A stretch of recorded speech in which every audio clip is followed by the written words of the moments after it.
and Oh, four we're not going to get to potentials. those. I'm going to side. I'm going to derail. You bastard.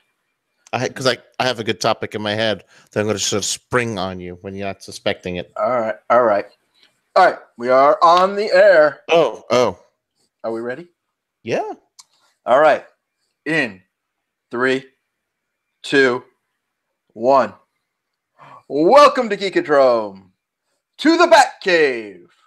You're pointing the wrong way. The WrestleMania sign's over there. No, WrestleMania sign's over there. But It's over there every week. it's to my right. No, you always point. You always point that way. Oh, I just point to the right. Oh. But it's okay. This isn't WrestleMania. This is the Batcave. Oh, the Batcave's over there. All right. Well, I'll get directions from, Alfred. What? In the meantime, Geekodrome is a weekly roundtable discussion of all things geek. I am Jon, and I am getting directions from Stugots. Sup? Party people, get on out.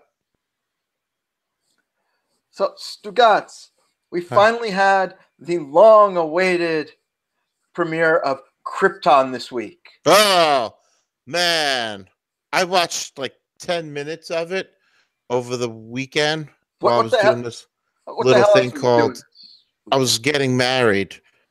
While I did that, I watched about 10 minutes of it, and it looked really good. So you had more important things to do than watch Krypton. That's what you're saying? Yes. Oh, well, congratulations to you and Jen. Thank you very much. So now she has to put up with your shit more or less? More or less, she has to put up with my shit. Yeah, okay.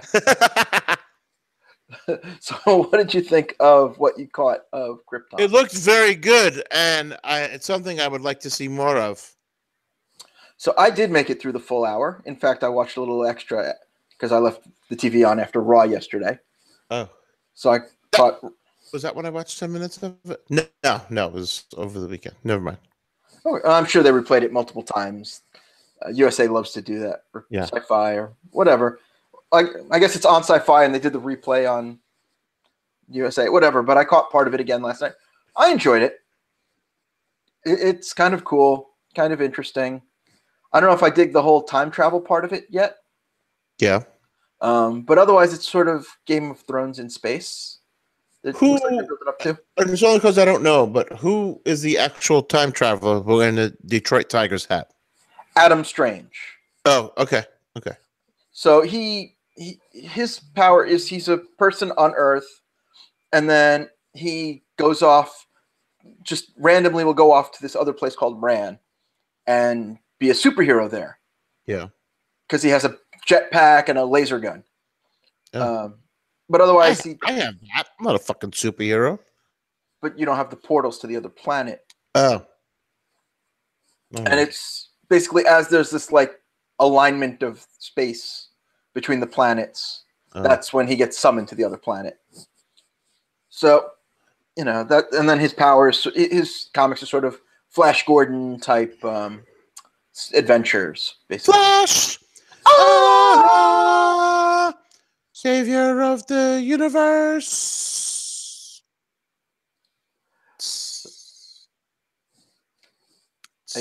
Yeah, that's it.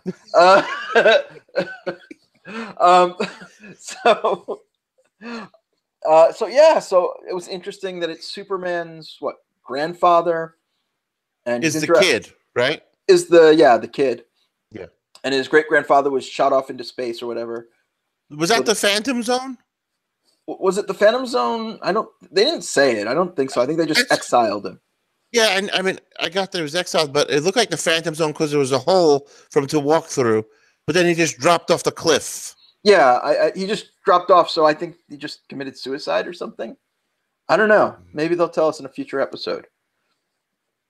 Is that really was the Phantom Zone? Why wouldn't they have just called it that? Who knows? It's sort of like their world is becoming religious and non-religious at the same time. It's like America. Yeah, because it's like they tried to explain how there's this new cult of Ra, who's the god of Krypton. Call those Fox News viewers. And there's, meanwhile we had the House of El, the House of Zod. Although House of El is... Yes. House of L is disgraced at the beginning of the episode, and so Cell-El was no longer an L, so obviously he has to be, get it back, the face of the family. Want my L back, motherfucker. And Adam Strange comes from the future to say, hey, your grandson is Superman, so Brainiac is coming from the future to kill you all. Ooh.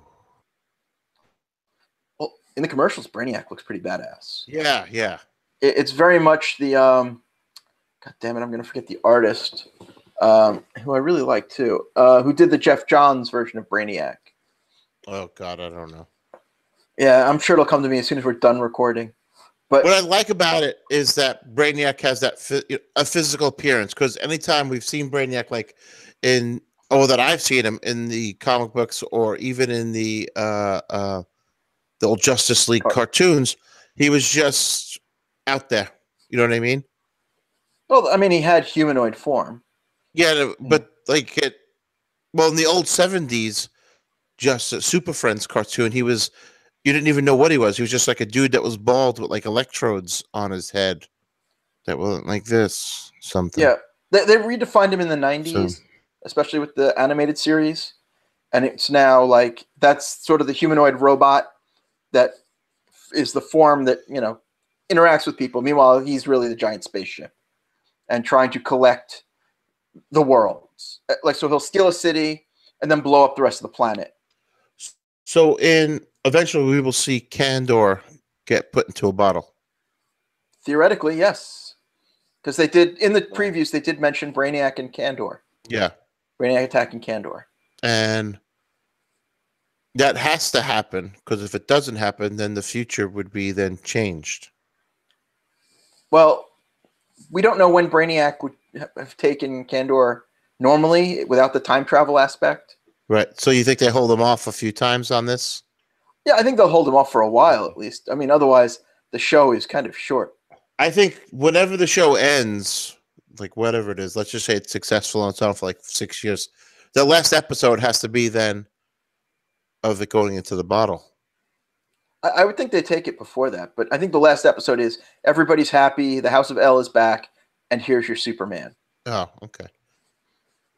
Or Jor-El is born. Or something like that. But, because of the whole time travel aspect, I'm sure we're going to see Superman by the end if the show goes longer than a season. Okay. Like if it's successful. Yeah. So, yeah. So are you actually going to sit down and try and watch the whole thing? Or I will try, because I really don't watch many TV series anymore. So to watch one now would be no big deal. Yeah, well, I already watched the show that's on before it, The Magicians. So to stick around for another episode. Is that the one where the magician guy goes to work with the FBI? No, that's The Deceiver. Is that what it is? Something like that. The Deception. Oh. No. This is based on books by Lev Grossman. Oh, okay. Sort of like magic college in the United States. Oh. So like the kids are, basically introduced to or enrolled in the magic college instead of going to college. And there's a whole thing to it. We could spend an hour explaining the whole thing, but ultimately things go wrong, and they're in college doing magics at Breaksbills University. Oh.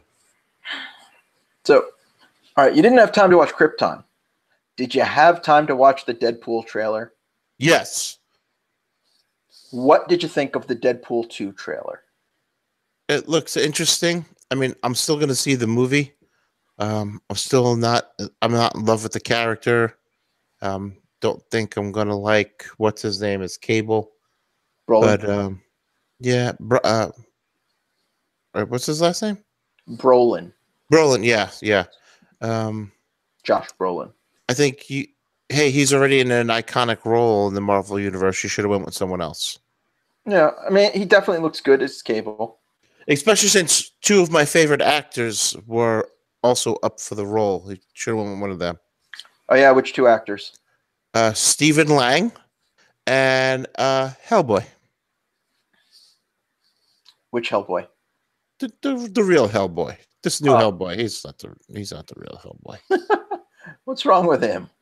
You haven't even seen the movie Brandon yet. Roth playing Superman. It's just like, No, it's not your time, buddy. So all right. Well, fair enough. But don't get me wrong. When Hellboy comes out, I will be there to see Hellboy because I love the character. I mean, I like Ron Perlman a lot too. Yeah. He would have been an interesting choice. Stephen Lang would have been an interesting choice. I mean, Ron Perlman's done a lot of bad movies, so fair enough that he could get into a good one. Yeah. I don't know. I like the first movie. It's a lot of fun. It's ridiculous. What, Deadpool? The first Deadpool movie, yes. Yeah, it was fun. That's why I'm looking forward to the second one. I could have waited and watched it on HBO. Well, you can wait till May and watch it then. Or you're not going to see it in the theater and you're going to wait till home video. I'll see it in the theater so that we can cover it on the show. Yeah, I mean... But it's not like, I have to go see this movie this opening weekend. It's just like, I have to go see this movie opening weekend. Yeah, it wouldn't have been like a must-see opening weekend for me. But, I mean, Star Wars does come out the following week, so... And it's like a busy few weeks of movies. There's Rampage, Infinity War, Han Solo, and then this. This comes before Han Solo. But we have all these films like in a short span. I know. So the amazing thing, I don't know if you caught it, but Infinity War moved a week back to be worldwide same date. Amy Schumer had a movie coming out that week. The original April 27th has moved her movie back a week. Good. And like every movie that was coming out in April pretty much shifted back. Oh, except Rampage with The Rock. It went forward. Oh, did it? When does Rampage come out? It comes out, I want to say the 13th or 16th. No, it comes out a week earlier. April 13th now. Yeah. Yeah, I mean, they're all moving back a week, so they come out a week earlier. So they have more time before Avengers. Because, Schumer moved back, Rampage moved back, like one or two other movies moved back. But it's hilarious. Like, these movies thought they were going to have a decent April, and then Avengers pops up. Son of a bitch. Well, the Amy Schumer movie, there is no good time to put that horse shit out. Okay, did you watch the trailer for it? Yes, it's like a reverse Shallow Hal. It seems like it's like, they made me hot. There's not enough CGI, motherfucker. We just don't have the capabilities. We can make Josh Rowland, who's a good-looking dude, look like this giant purple guy with a gigantic jaw, with a really big glove with jewels on it that do all sorts of cool shit. We can't make you look hot, honey. We just don't have the technology. We can't do it. We can't do like a $6 million man thing? No. It would take a $600 million woman, and she'd still look like Aunt Jackie from Roseanne. But, I mean, well, Marky Mark is doing a remake, The $6 Billion Man. Oh, stop it.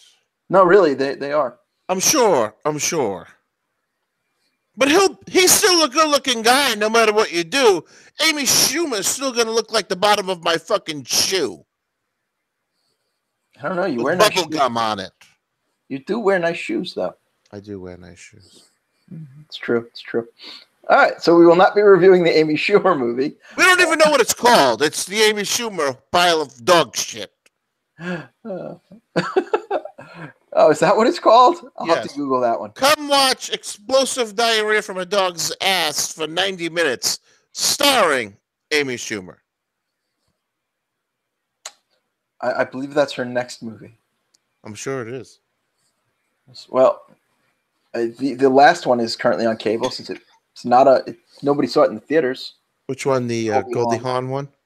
I like Goldie Hawn. So do I. I couldn't see it. Why wouldn't you just cast Kate Hudson in a movie with Goldie Hawn as playing a mom? That would be pretty awesome. I would have watched it. I love Kate Hudson. Oh, me too. Oh, I just watch Almost Famous anytime it's on. How to Lose a Guy in 10 Days. Another quality film. I want a Kate Hudson sandwich. Oh, what is in a Kate Hudson sandwich? Big meat. Oh, gotcha. So we can roll back to that Avenger. Fucking jackass. We can roll back to that Avengers that is now coming out April 27th. I'm wearing a Avengers inspired T-shirt, which is probably my favorite T-shirt out of all the T-shirts that I own. Thanos World Tour. Yeah, 1991. Sweet. Only third of the audience survived, though. Only what? Oh, God. Only a third of the audience survived. Of this show? Infinity Gauntlet. Didn't you read it that you're wearing the shirt? It took place in 1991. Yes. He gets the gauntlet. He wipes out like 2/3 of the population of the universe. Yes. So 1/3 of the audience survives. It's a world tour. I love explaining jokes. It makes them so much funnier. The worst part is I said it, you were ignoring it, and you hear Jen cough in the background. Yeah, she's coughing. She might have a little cold. Yeah, I know, but the timing was just like, here's a joke. Cough, cough. That's what always happens when you tell a joke. I'm ending the show. This is the final episode. It's been fun. Speaking of false finishes of podcasts, I got a phone call yesterday from Tony Schiavone from the What Happened When podcast. Oh, did he have to go ask everything to the booking committee? No, he just wanted to say hello. He said congratulations on our wedding. And we talked for about 5 minutes. Oh, very nice. Yes, very nice man. Very respectful. And did you get that for buying a T-shirt from his store? Yes. And over at LoisRules.com. Oh, very cool. Who's Lois? His wife. Oh, okay. If you listen to the show, you'll know. I don't listen to the show. I listen to the other show where they make fun of him. Yeah, I know. It's just whenever Bruce doesn't know anything. Oh, it's the book committee. Got it, Tony. Yeah. So you had a pleasurable experience talking to the former Mr. WCW. Yes. Look at Shinsuke Nakamura's shoulder muscles. Holy fuck. They are very defined. Yeah, look at those. I've never seen that before. I've never really looked at his shoulders before. He's never had that before. Never. Hey, maybe he's been hitting the gym. Yeah. So he does a big WrestleMania match coming up. He does. So we're kind of on the topic of the Avengers. Do you remember in Avengers 2, Age of Ultron, when they're all hanging out at the Stark Tower? Best scene in the movie. Right? They'll try to pick up the Thor's hammer. Yep. Okay. Tony, it's not even close, right, to being able to lift it. Captain America, Steve Rogers, goes over and he gets it to like jiggle a little bit, and you see Thor with that holy shit look on his face. Mm-hmm. What would have made Steve Rogers unworthy of lifting Thor's hammer? You know, that I don't know. Right? Because you think about it, the guy sacrificed himself to save the world. Mm-hmm. Right? You would think you kind of have a clean slate for, at that point. Yeah, and, he's supposed to be like the Superman level white meat babyface. Right. So it's like, deep down, does he have some sort of resentment for his sacrifice? Losing the love of his life, watching her. Well, no, she didn't die at that point. She was just 90 years old. Yeah, she didn't die till the next movie. Is he mad because he's the world's oldest virgin? So he has a little anger in him? Is it his blind devotion to Bucky, which you would think would be an admirable trait, right? Yeah. Like, what is it about Captain America's soul that he has a blemish on that would make him unworthy to wield Thor's hammer? He's not Thor. That doesn't matter. You have to be worthy of being Thor. So while he's pure of heart, I don't know if he maybe he has to be the actual person Thor. Well, yeah, but that's true. It's like they never don't explain why. Jane in the comic book isn't Thor. She becomes Thor. True. So what? Because she's worthy. And in the comic book, he has picked up the hammer. Right. So is that something maybe we build up towards? Well, that's really what the story this week was, that Chris Evans has said he's done. Right. So I don't know what's left unless they, do something in Infinity War. Like he said, Avengers 4 is his last. So he's got 2 movies left. Right. This year and next year. Right. So unless it happens in these 2 movies, it isn't happening. And the question is, will they kill him off in these movies? I don't think so. I think he'll just walk away. I think the only one who would die is going to be Tony Stark. Yeah, I see Tony dying and then doing like the Jarvis thing himself. Yes. To whoever the next one is, he's sort of the voiceover. But I don't know, like people can die in this, which is the coolest part. Like there is that unpredictability. Who do you just see Tony die, or do you see anyone else dying? I mean, I don't know what's going to happen with Vision when he gets the stone ripped off his head. Yeah, that's true. Especially since he has the romantic relationship in this movie. Yes. Which never bodes well in like a horror movie, some action movies. Once you unload, that's it. You're done. Exactly. Although, can he even do that? Unload your gun, you are done. So, if you sin, it's screenplay writing 101. Yeah. So so Vision is a possibility. Yeah. Although we don't know what his contract looks like. No. Cap is a very strong possibility. Yes. Thor is a very strong possibility. Yep. Iron Man, very strong possibility. We know the Guardians will survive because they have one more movie. Yep. Then we don't know what happens to them after that. Yeah. Ant-Man, I don't even think he's in this one. I think he's in because he has his own movie coming, and then obviously he's got to do a third one anyway. Yep. So, I mean, is there anyone he's not dying? Who's not? I said we know he's not dying. No. Doctor Strange has only had one movie, so he has a sequel coming. Of course he does. So he's not dying. Captain Marvel, if she appears in the movie, we know she's not dying. No, her movie doesn't come out till another year or two. That just started filming this week, finally. So it's like, all right, for us, the surefire bet is Tony Stark. Yeah. Everyone else is the outside chance.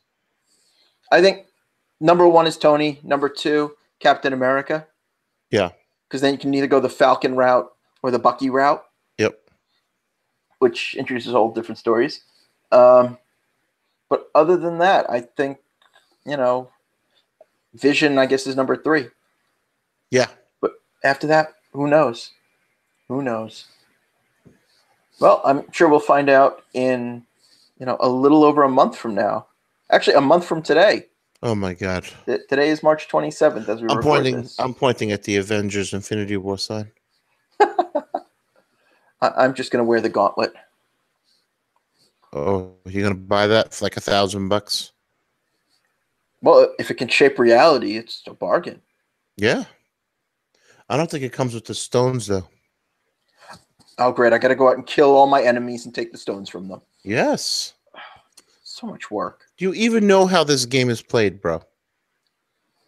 I believe I do. I read the manual. All right. And the sequels. So I think I got a handle on it. But who has the Soul Stone? That's the question. We still don't know. No, it's the only one we haven't seen.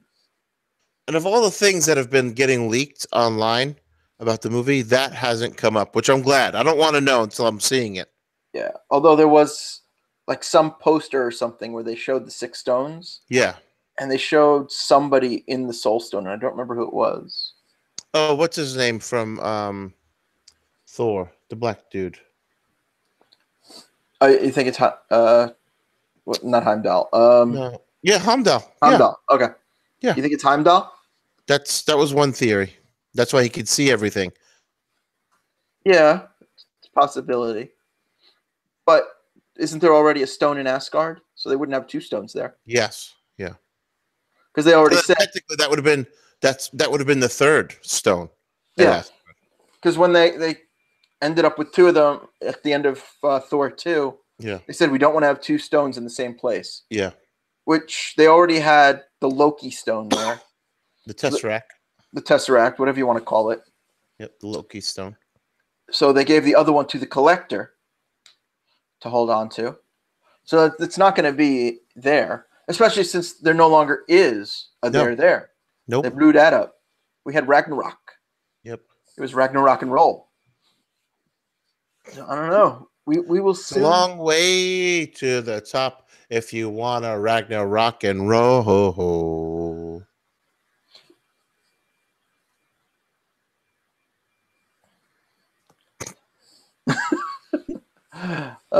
Yeah. So we shall see. All right, one last little bit of news. Yep. Because I don't know if this is good or bad. It's bad.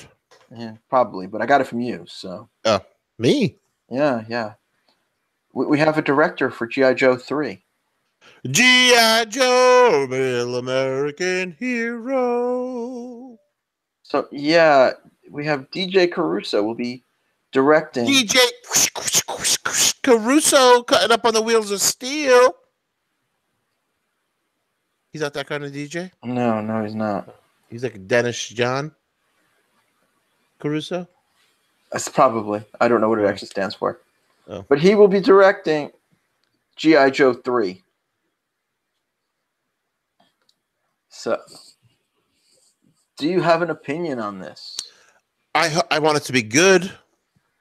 Well, then you don't want it to be like the first two. The first one was bad. The second one was less bad. So the third one could just be lesser bad than that. And at that point, it would just be even. Not good, not bad. I mean, they have to friggin' reboot. Because, I mean, the first two are unwatchable. And it's like, I'm all for keeping The Rock in it. Because, I'm a big Rock fan. Finally, The Rock has come back to G.I. Joe.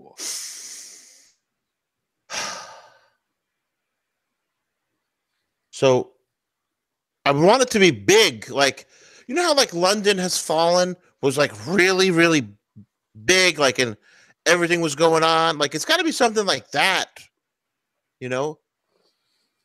I did not see London Is Falling. I saw the first one. Okay. The one that took place in Washington.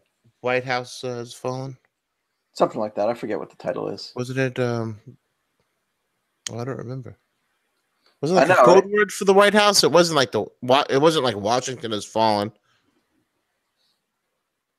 Yeah, it's no, Olympus Has Fallen. Yeah, it's like, why was it called that? And then London Has Fallen was just called London Has Fallen. Like, it was stupid.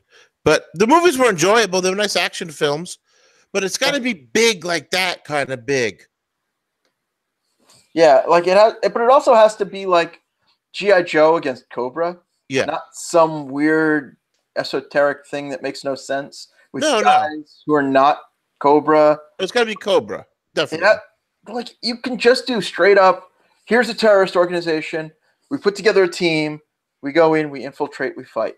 Yeah. Like, not, well, it's secretly somebody's boyfriend's sister's brother. No, it's got to be legit. Yeah, like, it was so ridiculous who Cobra Commander was in the first movie. No, that was bad.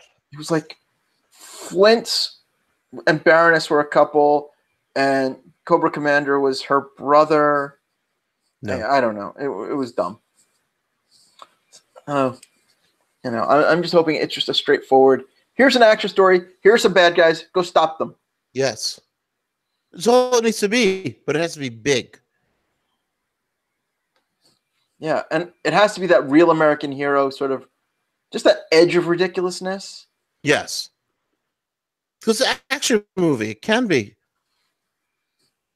Yeah, and like you can be serious and still have, Shipwreck in his sailor uniform. Oh, man. Yeah, With but a you just fucking said CGI parrot. Polly. Come on, Yeah. you got a Polly. But all you have to say is this terrorist organization's here. We need to take the best and the brightest from every branch of the military. Yeah. And then you have that, here's a Navy guy, here's a Marine, here's a thing. And there, you've explained it all. You can just jump into the action. Yes. You spend 10 minutes, 20 minutes putting the team together. And you have like a little training montage where it's like, we're the best around. Nothing's ever get you down. You're the best around. And you can even have Sergeant Slaughter do a little cameo because he's still alive. Have him be the friggin' trainer. Yes. He's the one putting them through their paces. Listen here, maggots. You're going to train. And then all of a sudden, that's the song starts playing, and you have a training montage. Yeah, and none of those ridiculous friggin' armored suits that launch the guys in the first movie. No. They don't need that. It's got to be gritty. But you don't even have to have, gritty. Like, it has to be serious. Like, you can't, be the ridiculous bullshit. Like in the first one with the Wayans brothers. Yeah, exactly. Play it straight and, just have that edge of ridiculousness, that edge of silliness.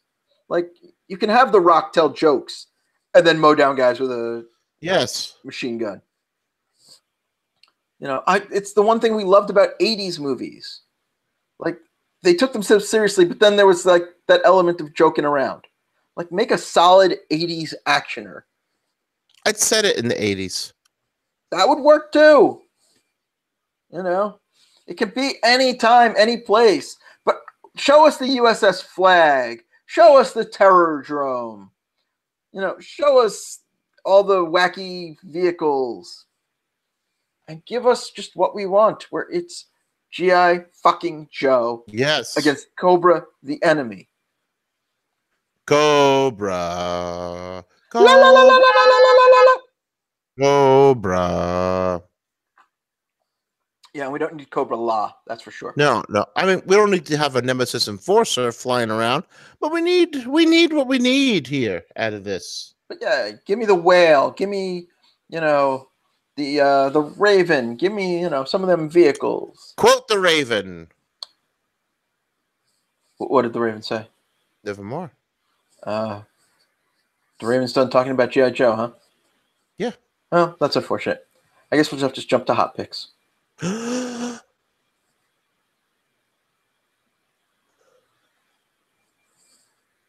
Hot picks. I was just trying to see if you thought my computer froze. No, I knew it was you holding out like that. I was wondering, for a moment, I was like, I wonder how long you can hold it. Then I'm like, that's really not riveting podcast to listen to somebody not talk. But if there's anyone watching, they would see what I'm doing. Kids, if you're listening to the audio version, find Geekodrome podcast on YouTube and see the ridiculousness of it. Is nothing but ridiculousness. Then you'll just see Stugots sitting there for 2 minutes, not moving, holding his breath. And you can see all the artwork on John's wall in his apartment. Very fancy. I have artwork hanging up with a painting by Jen. Oh, very pretty. Yep. I don't keep art on this wall. I'm telling you should do it just for the show. I have art on that wall. I have art on that wall. I keep a lot of it in the foyer when you first walk in. Lots of Yes, I've seen it. I've seen it all. I have my Indiana Jones poster right across from the bathroom. So I walk out of the bathroom, I see that Indiana Jones poster that I love for that movie that sucks. The poster was awesome. It was. Yeah, just the hat on top of the crate. Yep. The crate with the arc. Yep. Yeah, I had gotten a promo poster of it. I'm like, all right, I got a frame. I put it up in my hallway. So yeah, there's literally art everywhere in my apartment. Did you have any other movie posters besides that one? Yes, but not hanging up. Okay. I have some Scott Pilgrim vs. the World prints in the kitchen. Yeah. I have some original comic book art. I don't have any other movie posters, though. All right, I think we'll have to talk about this on the show one day. All right, we will talk about art and movie posters one day. Mm-hmm. But in the meantime, what do you got for me on the hot pick angle? Over on the Netflix, there is like a documentary of called Jerry Seinfeld Comedian. It follows Jerry as he's trying to get a full set together of all new material that works. Because as you all know, when after the Seinfeld series had ended, he went up on HBO and did a comedy special of all his old material, and he said, "This is the last time I'm going to tell you this." And he threw all that other stuff away. He would never perform it on stage again. And then he did, another documentary it's called Jerry Before Seinfeld, which pretty much broke a lot of those jokes down and like the origin of them and whatnot. So now in this, it's him going around hitting the clubs in Manhattan, like Caroline's, Comedy Cellar, West Side Comedy, Gotham Comedy, all those places, like just like any other struggling comic, only he's doing it in a Porsche, of course, shooting around Manhattan, trying to get 2 minutes, then trying to get 5, then trying to get 10 minutes of material that works. Rather than just have people clap for him. Hey, it's Jerry Seinfeld, Hey, it's the famous guy. We saw him on TV. Hey, he's going to tell jokes that we know, but he doesn't. He's not telling any jokes that you know. And he struggles. And there's a scene in it where he's sitting in the Comedy Cellar eating dinner with his friend Colin Quinn and Mario Joyner. And he's bitching to them about how hard it is, And Colin Quinn just looks at him and is like, then just go up on stage and use the old material that you know that works. And he's like, well, I don't want that. Well, then shut the fuck up and get new material. Because, Jerry, this is what we all do every week, every night, every hour. This is what we do. We struggle for that laugh. It doesn't come easy. The only difference is you got a couple $100 million in the bank, and we're all sitting here trying to see how we're going to pay for pizza. Oh, I do like pizza. Yeah, I do too. Especially right up the block from Comedy Cellar is that good pizza spot. What is it? Artichokes or Grape Bazile? The Artichoke Pizza. Bazile's the guy who owns it. Now his name's on all of it. But yeah, that Artichoke Pizza is good stuff. It's delicious. So there's that part of it. The other part of this documentary is that it follows a young comic whose name I don't remember because he's awful and I don't like him. Trying to get the same thing, trying to work material out to get 2 minutes and 10 minutes and 20 minutes, and then trying to get into the Montreal Comedy Festival, which we know is a big deal. And he, it breaks the stuff down where he's like trying to make jokes work, and he's like, at one point he's angry and he's just sitting there by himself. He's like, I just want them to laugh, and I don't want to have to know them. I don't want to have to talk to them. I hate them. They just need to laugh and shut up. And it's like, well, first of all, it's probably how most comics feel. But this guy is not engaging. He's not likable at all. And he's not funny. He's just a dick. And who is this guy? I don't know his name because he's awful. He wasn't endearing to, his struggles were not endearing to me at all to the point where I had to learn his name. Fair enough. And on the other side of this is Jerry trying to make everything work. And he does come off as very unlikable. He does. I don't feel bad that he was struggling. I felt bad that all of his comic friends kept coming down to see him on stage. And I think like Ray Romano was on one time or two times. And it seemed like he may have enjoyed watching Jerry struggle. Really? That wouldn't surprise me. He's just sitting there, and Jerry's like, yeah, and then this joke didn't work, and then this lady's on the phone, I got thrown off, and you just see Ray Romano going, yeah, with big shit-eating grin on his face, like, yeah, tell me more how it would suck for you to be on stage.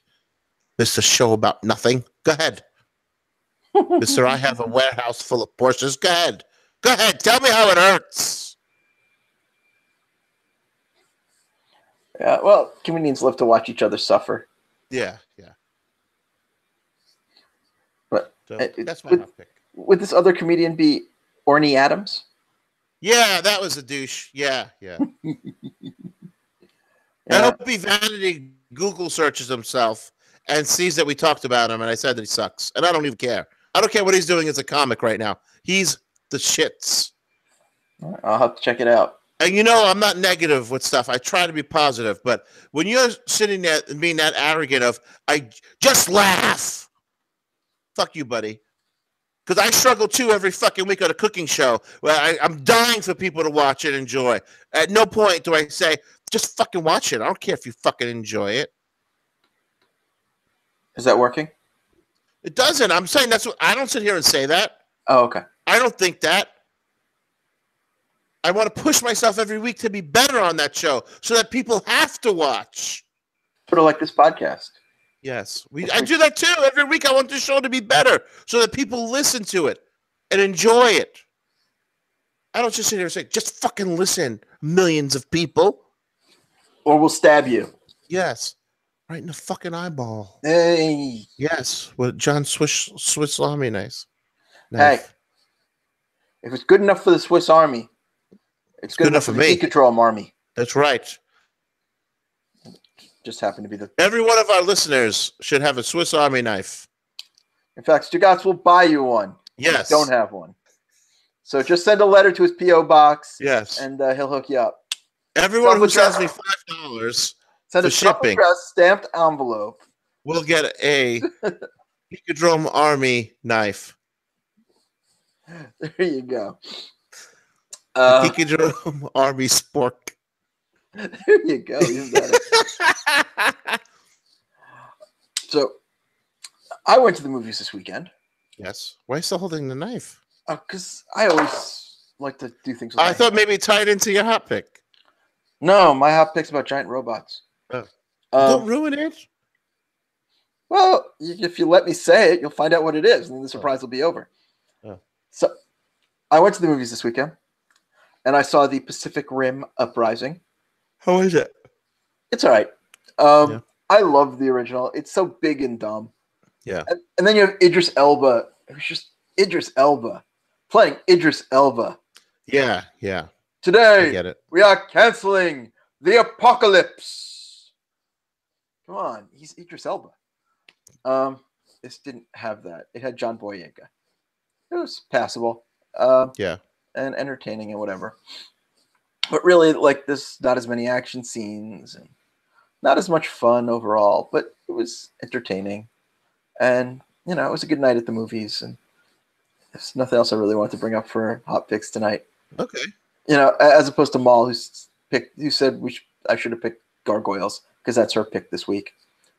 But it was... The old cartoon from the 90s? Yeah. I loved Gargoyles. She just ordered the complete series DVDs. Ooh, awesome.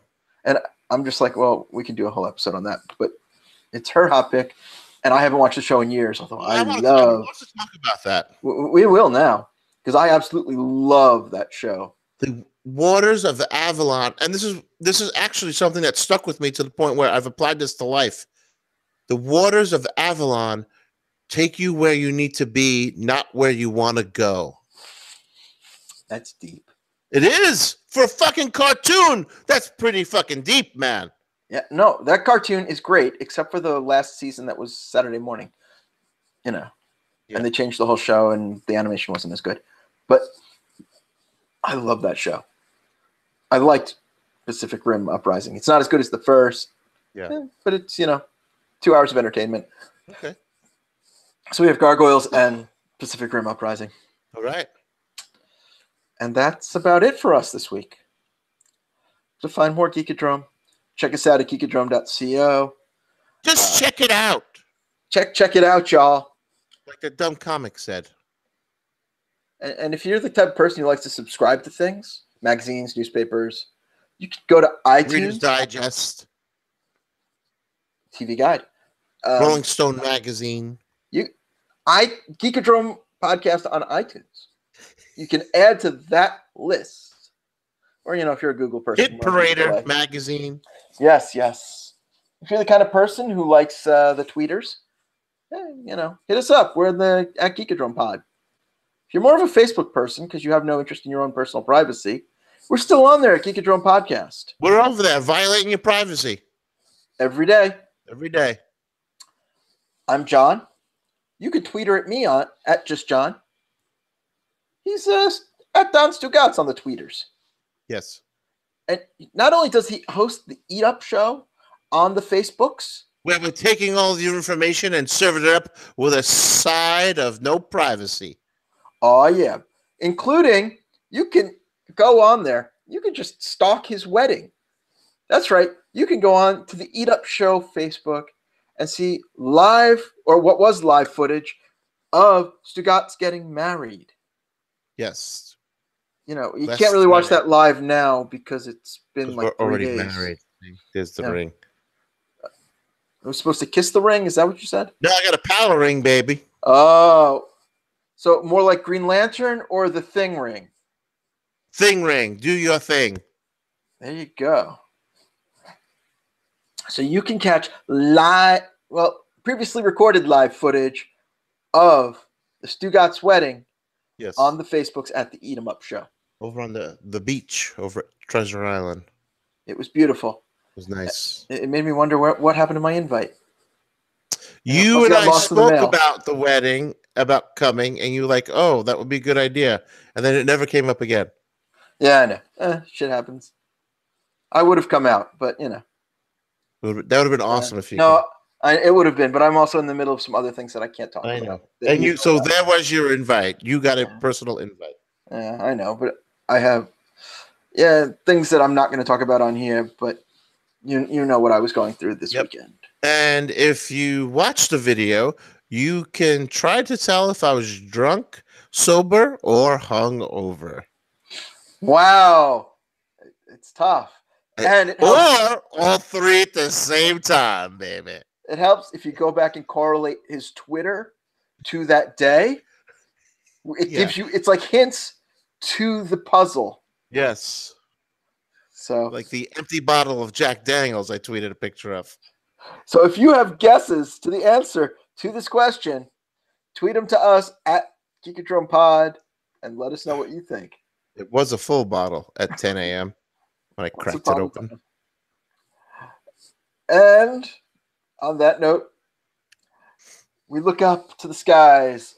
We point at the sign for the big WrestleMania that is 13 days away. Or maybe even 12 at this point. What? I know, right? And we let you know that it has been a 2 sweet